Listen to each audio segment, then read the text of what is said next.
एक रहस्यमय पहाड़ के इलाके में रहने वाला एक अजीब सा इंसान जिसकी जिंदगी एक अजीब से शाप से बंधी हुई है।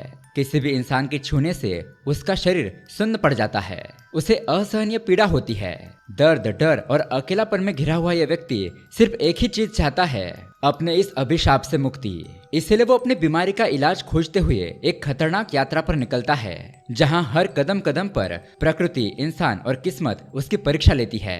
हिमालय के पहाड़ों में एक चमकने वाला अद्भुत पौधा है, उसे खाने के बाद ही वो ठीक हो सकता है। इस सफर में उसे ऐसे भी लोग मिलते हैं जिनकी जिंदगी अपने अपने रहस्यों और संघर्षों से भरी है। जैसे जैसे रास्ता आगे बढ़ता है, ये यात्रा सिर्फ इलाज की नहीं है, बल्कि आत्म खोज, विश्वास और बलिदान की कहानी बन जाती है। अतीत के राज, वर्तमान का दर्द और भविष्य की अनिश्चितता, ये सब एक साथ टकराते हैं। तो दोस्तों, अब सवाल यह है, क्या उसे वो जड़ी बूटी मिलेगी? क्या वो ठीक हो पाएगा? यही देखेंगे हम आज की एडवेंचर थ्रिलर कहानी में, जिसका नाम है गामी। दोस्तों, हमेशा की तरह ये एक बहुत ही इंटरेस्टिंग कहानी है जो आपको जरूर पसंद आएगी। तो बिना किसी देरी के शुरू करते हैं आज की कहानी। कहानी की शुरुआत में हमें एक अघोरा आश्रम को दिखाया जाता है। यहाँ पर कुछ अघोरा मिलकर शंकर नाम के दूसरे अघोरा को जिंदा जलाने का प्रयास करते हैं। वो सभी शंकर को जान से मारना चाहते हैं। दरअसल दोस्तों, शंकर को एक अजीब तरह की बीमारी है, यानी कि अगर शंकर को कोई दूसरा व्यक्ति स्पर्श करता है या शंकर किसी दूसरे इंसान को टच कर लेता है तो शंकर के शरीर में बिजली का एक तेज झटका लगता है। उसके शरीर का खून सूखने लगता है और असहनीय पीड़ा के साथ शंकर कुछ देर के लिए बेहोश हो जाता है। अब अघोरा आश्रम में अघोरों का मानना था कि शंकर को शिवजी ने ही ऐसा श्राप दिया होगा, और अगर शंकर यहाँ आश्रम में रहेगा तो ये बीमारी हम सबको भी हो सकती है। इसलिए ये लोग शंकर को इस आश्रम से भगाना चाहते थे। लेकिन हम देखते हैं कि अघोरा का सरदार कहता है, ऐसा नहीं हो सकता, शंकर भी हमारी तरह एक अघोरा है, तो इसे तो और एक मौका मिलना चाहिए। तो अब शंकर के साथ एक दूसरा अघोरा का मुकाबला करवाने का फैसला किया जाता है और तय किया जाता है कि अगर शंकर इस मुकाबले को जीतेगा तो ही शंकर इस आश्रम में रह सकता है, लेकिन हारने के बाद शंकर को यह आश्रम छोड़कर जाना पड़ेगा। अब हम देखते हैं मुकाबला शुरू हो जाता है। शंकर यहाँ पर बहुत ही अच्छे से अपनी पूरी शक्ति लगाकर लड़ता है, लेकिन इसी दौरान उस अघोरा का हाथ शंकर को टच हो जाता है, जिस वजह से शंकर की हालत खराब हो जाती है। उसका बदन अकड़कर सूखने लगता है और ये मुकाबला हारने के साथ साथ शंकर वहीं पर बेहोश होकर गिर जाता है। अब थोड़ी देर के बाद शंकर को जब होश आता है तो ये तय हो गया था कि शंकर को आश्रम छोड़कर जाना होगा। हम देखते हैं कि वो एक जगह पर उदास बैठा होता है। तभी दूसरा अघोर उसके पास आकर कहता है कि शंकर, तुम्हारे समस्या का समाधान तुम्हारे बीते हुए कल में है। क्या तुम्हें कुछ भी याद नहीं है कि तुम कौन हो, कहां से आए हो? शंकर कहता है कि मैं याद करने की बहुत कोशिश करता हूँ, लेकिन याद नहीं आ रहा मैं कौन हूँ, कहां से आया हूँ। इसके बाद वो अघोरा शंकर को महागुरु केदार बाबा के बारे में बताता है, जो कि 15 साल पहले शंकर को इस आश्रम में लेकर आए थे। वो शंकर को बताता है कि अगर तुम केदार बाबा से मिलो तो शायद वो तुम्हें तुम्हारे बारे में बता दे। मैंने सुना है कि वो आखिरी बार कुंभ मेले में दिखे गए थे। तो फिर क्या था? इसके बाद शंकर कुंभ मेला में केदार बाबा को ढूंढने के लिए निकल पड़ता है। अब दूसरी तरफ हम इंडिया चाइना के बॉर्डर के पास एक इलीगल रिसर्च फैसिलिटी को देखते हैं। यहाँ पर एक लड़का होता है जिसे डॉक्टर्स सब्जेक्ट सिटी 33 कहकर बुलाते हैं। इस रिसर्च फैसिलिटी का हेड होता है डॉक्टर बक्सी, और इस फैसिलिटी को चाइनीज आर्मी की तरफ से फंडिंग की जा रही थी। यहाँ डॉक्टर बक्सी और जनरल की एक मीटिंग होती है, जिसमें डॉक्टर बक्सी जनरल को बताता है कि हम अपने रिजल्ट के बहुत ही करीब है। डॉक्टर तारा जल्दी हमें एक रिजल्ट देने वाली है। लेकिन वो जनरल ये बात सुनकर खुश नहीं होता। वो डॉक्टर से कहता है कि अगर 2 महीनों के अंदर तुमने कोई पॉजिटिव रिजल्ट नहीं दिया तो हम हमारी फंडिंग बंद कर देंगे। अब उसके बाद हम डॉक्टर तारा को देखते हैं, जो कि सब्जेक्ट 33 पर रिसर्च कर रही होती है। अब ये लोग 33 को पहले मर्दों की फोटो दिखाते हैं, फिर औरतों की तस्वीरें दिखाकर उसे इलेक्ट्रिक शॉक देते हैं। लेकिन दोस्तों, ये लोग यहाँ पर कैसा एक्सपेरिमेंट कर रहे थे और इस एक्सपेरिमेंट से उन्हें क्या मिलेगा, यह हमें कहानी में आगे पता चलेगा, जिसे देखकर आपका दिमाग भी हिल जाएगा। खैर, उसके बाद हम देखते हैं मौका देखकर सब्जेक्ट 33 उस फैसिलिटी से भागने की कोशिश करता है। लेकिन जैसे वो एक दरवाजे को खोलने की कोशिश करता है, उसे एक बिजली का झटका लगता है और वो वहीं पर बेहोश हो जाता है। फिर गार्ड्स 33 को पकड़कर पिंजरे में डाल देते हैं। अब 33 के ऊपर डॉक्टर तारा का एक्सपेरिमेंट बार बार फेल हो रहा था। तब डॉक्टर बक्सी उसे कहते हैं कि तुम्हारे पास सिर्फ 40 दिन बचे हैं। अगर रिजल्ट पॉजिटिव नहीं आया तो सब्जेक्ट 33 को मैं अपने अंडर ले लूंगा और उसके बाद उसके ऊपर लबोतोमी करूंगा। अब इसी के साथ दोस्तों सीन शिफ्ट होता है कहानी के तीसरे मुख्य किरदार की तरफ, जिसका नाम होता है उमा। साउथ इंडिया के एक छोटे से गांव में हम उमा को देखते हैं। ये छोटी बच्ची एक पेड़ से आम चोरी कर रही होती है। तभी बाग का मालिक उन लोगों को पकड़ लेता है। वो सभी बच्चों को बहुत डांटता है और यहाँ पर हमें पता चलता है कि उमा एक देवदासी दुर्गा की बेटी है। अब दूसरी तरफ हम देखते हैं कि एक अमीर आदमी मंदिर के पुजारी को बहुत सारा दान देता है, जिसके बदले में पुजारी उस आदमी को अय्याशी करने के लिए देवदासी दुर्गा को एक रात के लिए दे देता है, यानी कि एक रात के लिए उसके पास भेज देता है। मतलब इस गांव में पुजारी के साथ मिलकर देवदासियों का शोषण किया जाता है। अब रात को दुर्गा उस आदमी के पास जाती है, लेकिन इससे पहले वो आदमी कुछ कर पाता, दुर्गा वहीं पर बेहोश हो जाती है। थोड़ी देर के बाद हॉस्पिटल का डॉक्टर दुर्गा को आकर चेक करता है। वो पुजारी को बताता है कि दुर्गा की तबीयत हर दिन खराब होती जा रही है। अब वो किसी भी तरह से देवदासी का काम करने के लायक नहीं है। तो उसके बाद कुछ रिचुअल्स करके पुजारी दुर्गा को देवदासी की सेवा से मुक्त करने की तैयारी करता है। अब दूसरी तरफ वो बच्ची उमा दुर्गा की बड़ी बहन के साथ रहती है, लेकिन उमा की मौसी उमा को अपने ही घर में बहुत सारा काम करवाती थी। इसी तरह से दोस्तों ये पूरी कहानी 3 कैरेक्टर के आसपास चलेगी, अघोरा शंकर, सब्जेक्ट 33 और उमा। खैर, इधर शंकर अब कुंभ के मेले में पहुंचकर लोगों के टच से बचते हुए वहां केदार बाबा को ढूंढने लगता है और फाइनली उसे यहाँ पर केदार बाबा का एक शिष्य मिल जाता है। अब केदार बाबा का शिष्य शंकर को बताता है कि 2 साल पहले ही केदार बाबा की मौत हो चुकी है, लेकिन हाँ, तुम्हारी परेशानी के बारे में उन्होंने मुझे बताया था और तुम्हारी समस्या का निदान भी उन्होंने ढूंढा है। अब वो शंकर को केदार बाबा की लिखी हुई पत्रिका देता है और बताता है कि हिमालय के द्रोणागिरी पर्वत पर एक गुफा में 36 साल के बाद एक मलिप तरह की यानी कि एक चमत्कारी मशरूम उगता है जो 24 घंटे के लिए चमकता है, और इस चमकने के दौरान अगर कोई उस मशरूम को खा लेता है तो उसकी सारी समस्याएं, पीड़ाएं, दुख दूर हो जाते हैं। और इत्तेफाक की बात तो यह है कि 15 दिन बाद ही वो चमत्कारी मशरूम उगने वाला है। तो तुम्हें वहां पर समय से पहले पहुंचकर उस गुफा को ढूंढना होगा, और अगर तुमने ये मौका गवा दिया तो 36 साल से पहले तुम्हें फिर से दूसरा मौका नहीं मिलेगा। वो शंकर को गुफा तक पहुंचने का एक नक्शा भी देता है। लेकिन दोस्तों तभी हम देखते हैं कि अचानक ही शंकर को सब्जेक्ट 33 की एक झलक मिलती है, यानी कि उससे कुछ हेलुसिनेशन जैसा दिखाई पड़ता है। वो लड़का शंकर से कह रहा होता है कि मुझे बचा लो, और तभी शंकर वहां बेहोश हो जाता है। अब दूसरी तरफ हम सब्जेक्ट 33 को देखते हैं। 33 के पास एक आदमी आता है। उस आदमी को भी डॉक्टर ने कैद करके रखा था, और ये आदमी भी इस कैद से भागने की कोशिश कर रहा होता है। वो आसपास की दीवार और जमीन को चेक करने के बाद 33 से कहता है कि मैं यहाँ से एक सुरंग खोदकर भाग सकता हूँ। तो 33 उसे कहता है कि तुम मुझे भी अपने साथ ले चलो, क्योंकि ये लोग मुझे बहुत ज्यादा टॉर्चर कर रहे हैं, जिससे कि मुझे लग रहा है मैं मर जाऊंगा। अब वो आदमी उसे कहता है कि डॉक्टर बक्सी के एक्सपेरिमेंट वाले रूम में कुछ सामान पड़ा है, तो खुदाई करने के लिए उसकी हमें जरूरत पड़ेगी। अगर तुम उस सामान में से कुछ लेकर आओ तो मैं तुम्हें अपने साथ बाहर ले चलूंगा।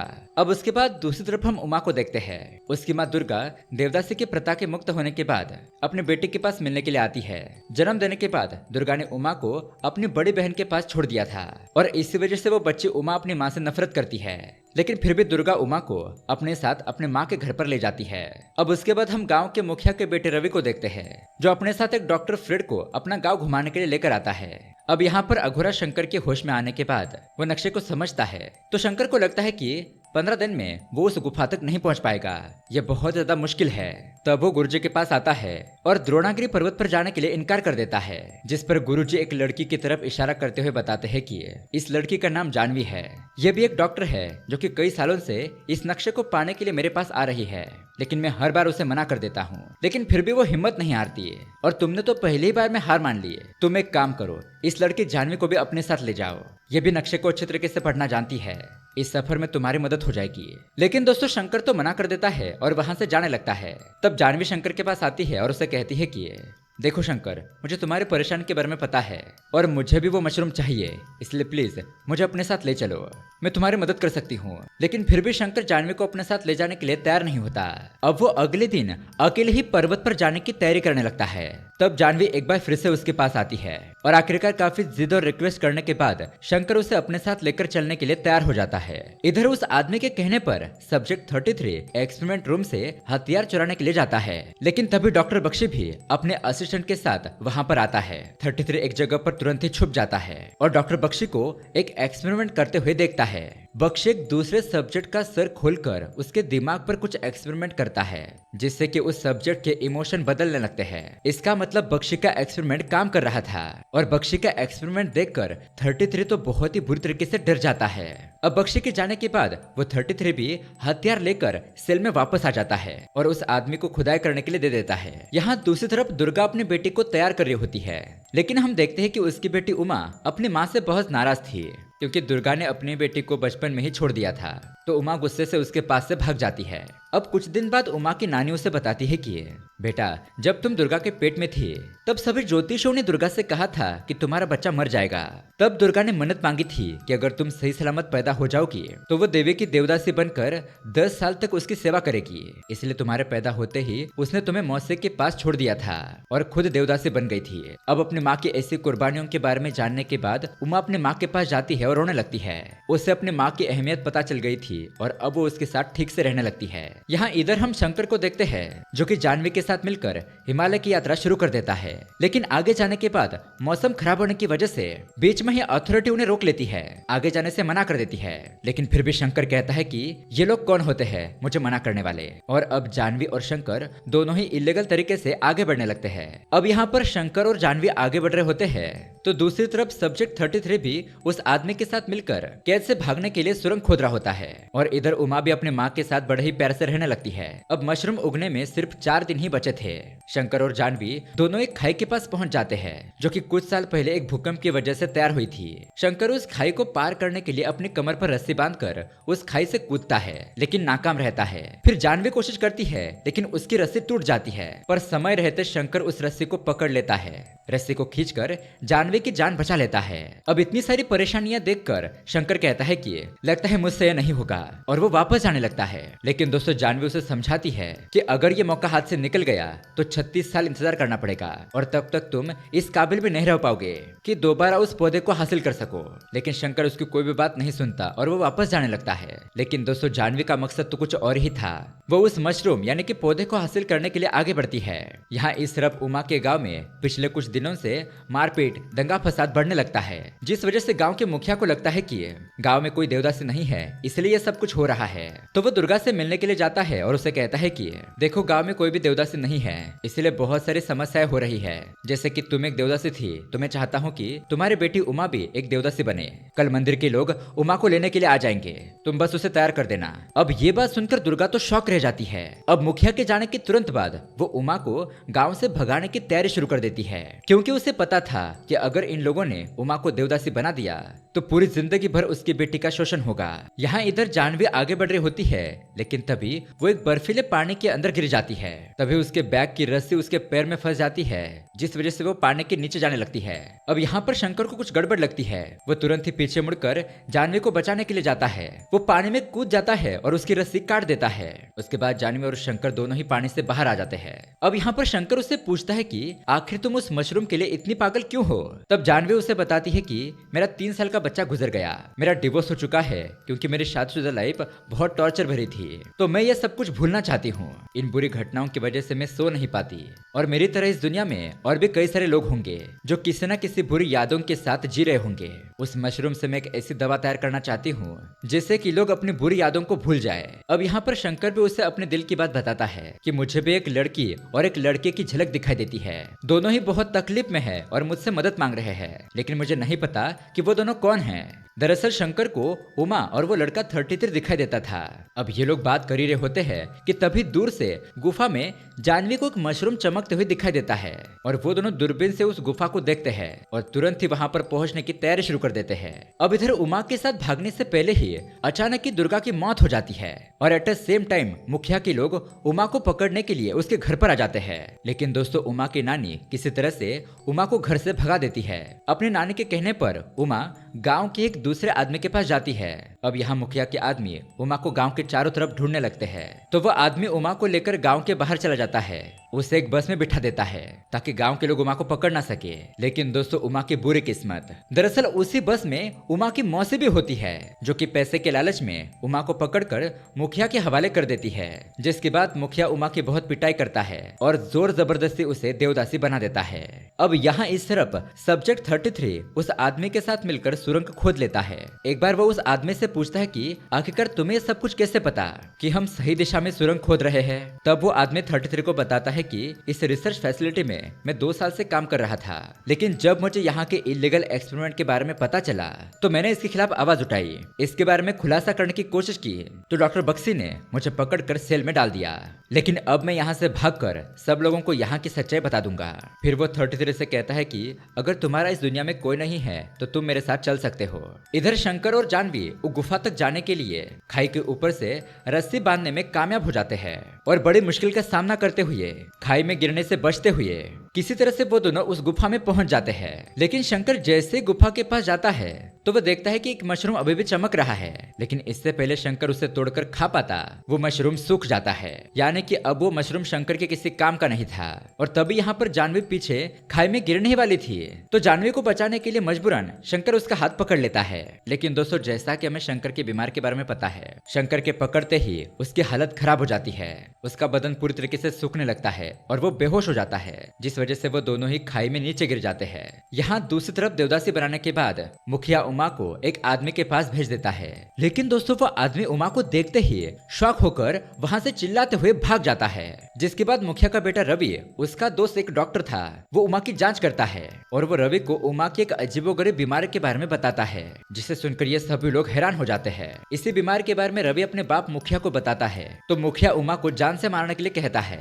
लेकिन अब वो डॉक्टर मुखिया को एक बड़े अमाउंट का चेक देकर कहता है कि अगर आपको एतराज ना हो तो उमा को मैं अपने साथ लेकर जाना चाहता हूँ। तो मुखिया भी पैसे के लालच में उसकी बात मान लेता है और एक शर्त रखता है कि उमा दोबारा इस गांव में नहीं आनी चाहिए। जिसके बाद वो डॉक्टर उमा को अपने साथ लेकर चला जाता है। यहाँ इधर रिसर्च फैसिलिटी में 33 के साथ मिलकर वो आदमी सुरंग खोद चुका था। दोनों ही सुरंग से भागने की कोशिश करते हैं, लेकिन जमीन गिरने की वजह से उस आदमी की मौत हो जाती है और 33 एक बार फिर से भागते हुए पकड़ा जाता है। इस बार तारा उसे और भी ज्यादा टॉर्चर करती है और एक टाइम के बाद तो इलेक्ट्रिक शॉक देने वाली मशीन भी खराब हो जाती है और 33 को दोबारा से सेल के अंदर डाल दिया जाता है। यहाँ इस तरफ एक अनजान जगह पर हम शंकर को देखते हैं, जिससे कि होश आता है। दरअसल कुछ मंक ने शंकर को बचा लिया था। होश में आते ही शंकर उनसे जानवी के बारे में पूछता है तो मंक शंकर को बताते हैं कि खाई में हमें तुम अकेले ही मिले थे।